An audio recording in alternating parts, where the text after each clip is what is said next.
good day. My name is Wally Cronkite and welcome to the docudrama series, 2030. An expose on the life of business, marketing, and sales leaders. As with all of our coverage, what you are about to see is real and unfiltered. Of course, we have provided disguises to protect the identity of those caught in the act. Let's jump in. Last Thursday around 2 p.m., in the heart of Center City, on the top floor of the Living Legacy Tower, we captured this footage of an emergency meeting with top executives of global health.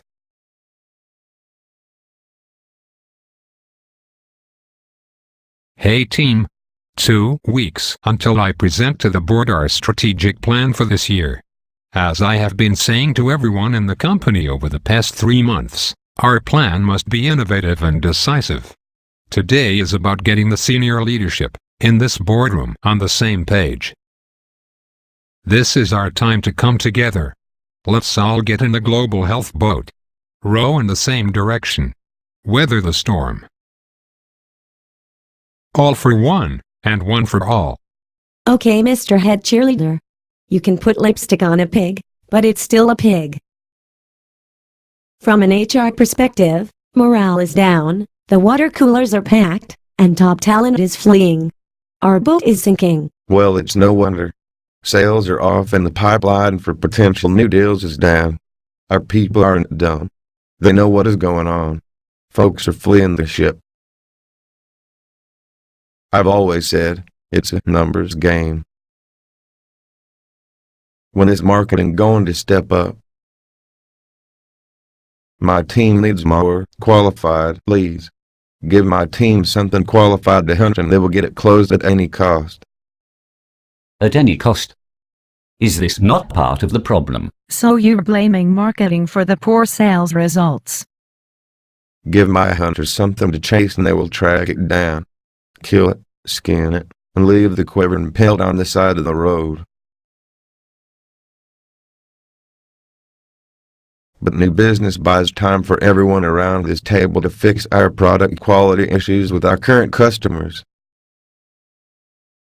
I've always said, it's just basic blocking and tackling. Time out. The Salesforce reporting system we all use to run the business shows your self-proclaimed hunters getting twice as many qualified leads as before. What? A joke. You can make those reports say anything you want. What your team sends are lead balloons, not qualified leads. Please allow me to interrupt. The folks in finance have a fiscal responsibility to our shareholders. So, can we kindly drop the blame game? We must dramatically and definitively transform the way we do business today. I agree. Something has to change. Our people are madder than a mosquito in a mannequin factory. They want blood. If we stay the course, I will be forced, as I did last year, to broadcast drastic and sweeping measures in our next earnings call. We can't do what we did last year. We can't keep announcing a new strategy to take our investors' eyes off our performance and then quietly, behind the scenes, restructure and lay off employees in an attempt to meet our margin objective. We need to peel back the onion on this. Square the circle. Put a stake in the ground. Step up to the plate. I agree. Something has to change. I can't keep faking it. Everybody in this room needs to step up. You know, all for one, one for all. I understand that everyone is working harder than ever. Bottom line is our top line. We will not save our way to growth. Maybe we need to relook at our value proposition and make it easier for everyone to understand and want to do business with us. You know, I've always said, provide a value proposition that nobody can resist. While we're at it, we need a better elevator pitch.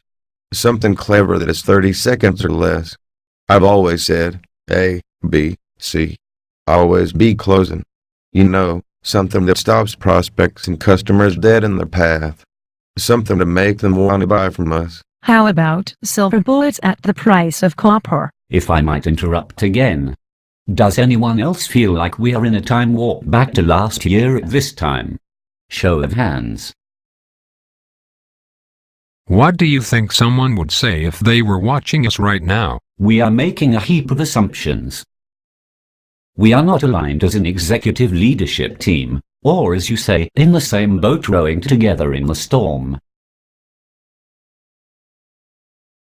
In other words, it's deja vu, all over again. We don't fully understand our business problems.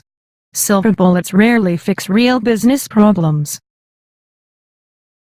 I always said, silver bullets sink ships.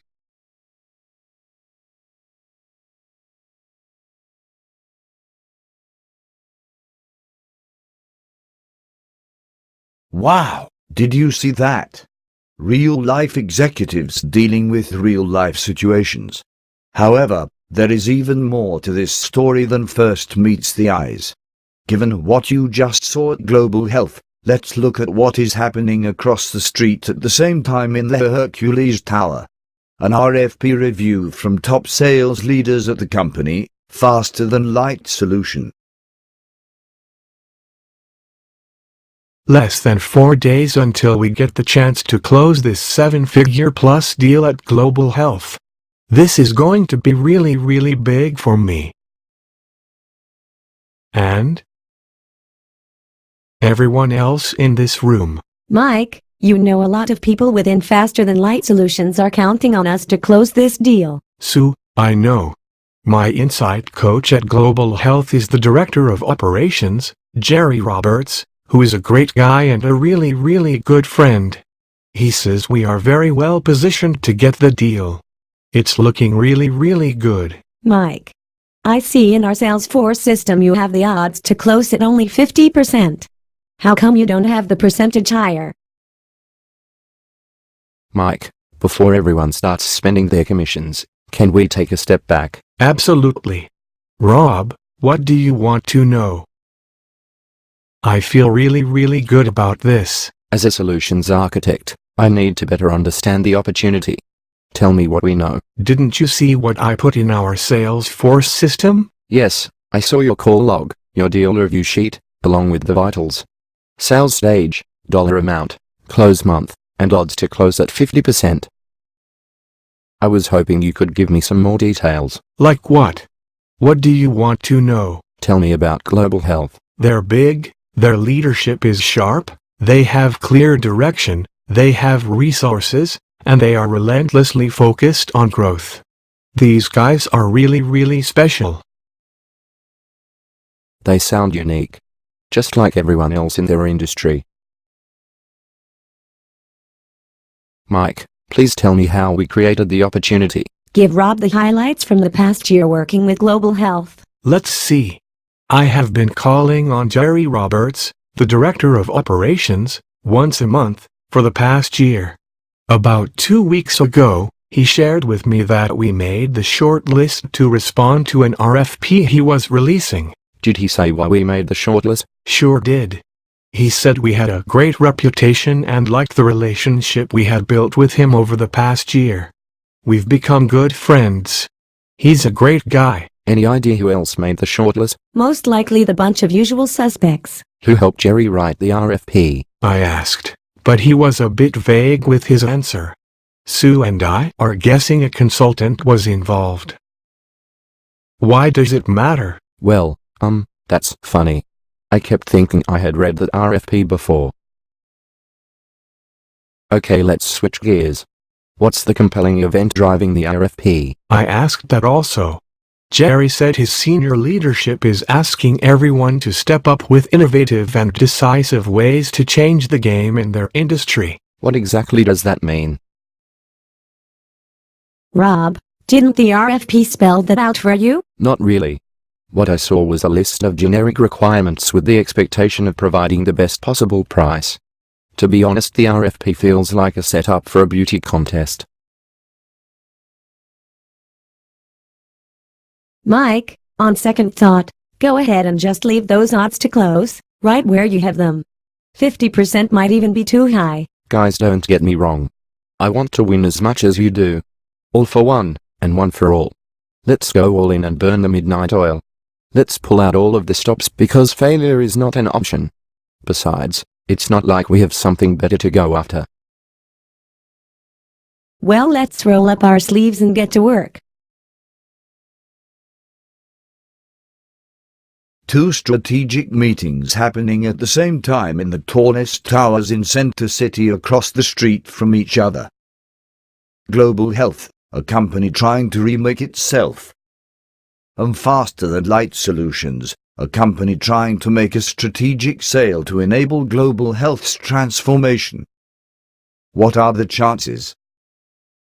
You may be thinking this was a bit far-fetched or a bit contrived. We know differently.